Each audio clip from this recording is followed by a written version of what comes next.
My people, good morning, good afternoon, good evening, depending on your location and your time zone. That's why we greet you across your regions.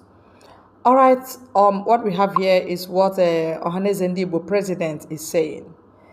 Despite the efforts, contributions, visions we are having for this freedom to come to us, Iwuanyanwu, who said he's representing the Igbos, of course, the eastern region, said they are looking for restructuring. These are Efulefus, these are Fulani stooge. They like doing what they will do so that Fulani people will clap for them. And yet, they are not even receiving this clap. Very funny indeed. Listen to what Iwuanyanwu is saying. He said that Chief Iwuanyanwu, the President General of Ohanese Ndigbo worldwide, expressed deep concern over the persistent marginalization of the predominantly Igbo southeastern region in governance, resource distribution, and overall development.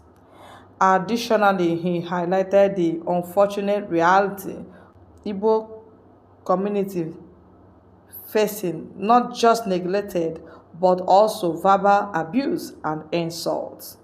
During an interview on Arise News Television, the esteemed leader of Apex Igbo Sociocultural Group emphasized the significant distribution made by the Igbo people in shaping the trajectory of Lagos and Abuja as pivotal cities within Nigeria.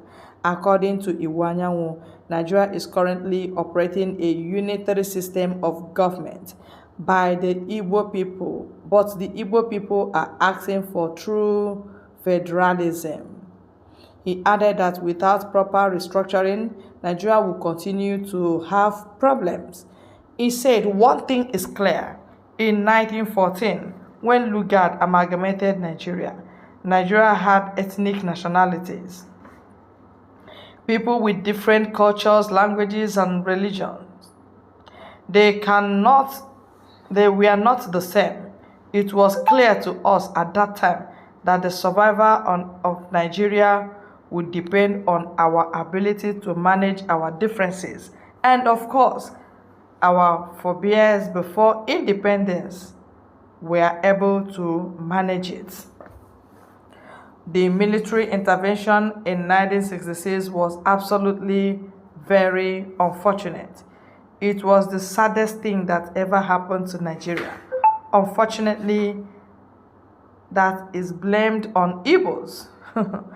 But there was no reason for Igbos to topple the government, but it was blamed on us.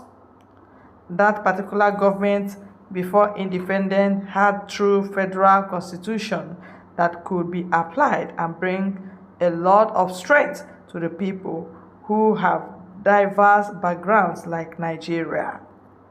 Speaking further, Iwuanyanwu said that Nigeria had a federal constitution from 1960 till 1963 and that it looked for the country but was later changed to a unitary constitution, which, according to him, is not right.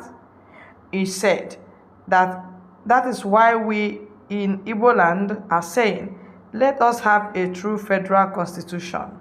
What we are operating today is a unitary government, and it doesn't work for people who have diverse backgrounds. I believe that government of Bola Ahmed Tinubu should take steps to see if we can actualize this restructuring of Nigeria. Without proper restructuring, Nigeria will continue to have problems. There is no way this country can survive. He noted that everybody talks about the presidency in Nigeria, arguing that in a restructured Nigeria, the presidency will not attract so much attention as it does today. Because today, every power is vested in the president, he said. He continued, a child who is born in the South or Southeast in the past 30 years to 40 years has not even seen a train before. He doesn't know what it is all about. But we have borrowed money, and the whole money borrowed was invested in railway from Western Nigeria to Northwest. These are some of the problems because the Southeast was not in power. South was not in power. Specifically on Igbos, our own is very serious. We feel very sad about what is happening to us.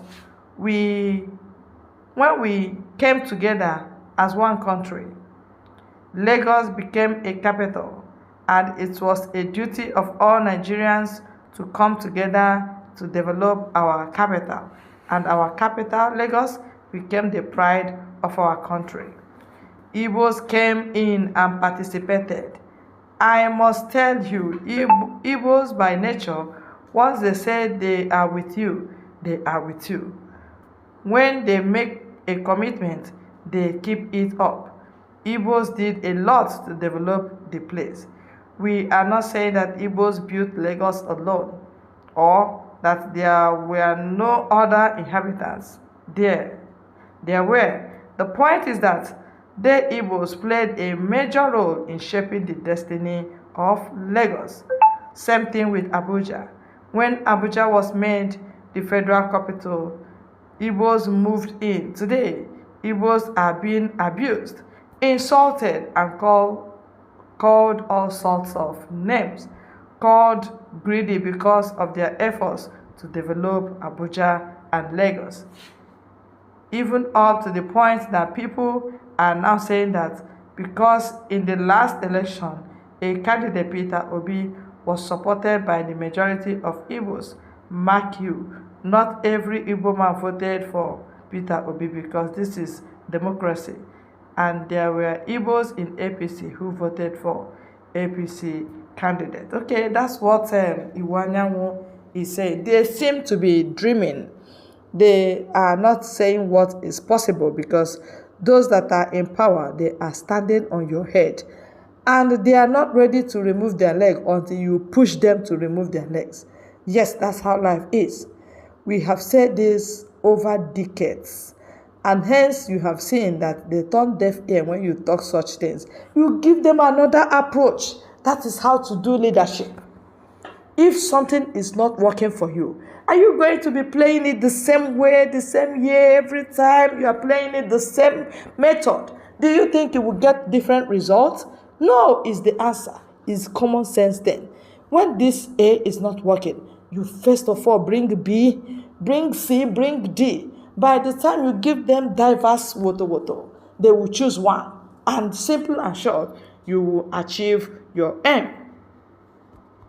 But it seems the problem we are having is the leaders in the Southeast. They are the sole problems we are having. These few individuals will go and collect money and then sign a lot of things against the larger populace. And you'll be crying, you'll be ranting. They will not be saying another thing altogether in other corners. That is what is keeping Biafra. But what we actually need is Biafra. We need freedom. Even if the name will not be Biafra, but please give us breathing space. We just need to excuse ourselves from what is not working for us. Simple and short. And that is what we need, and that's what we have as news right now. Urging you to please stay glued to this very channel, like and subscribe to us. God bless you.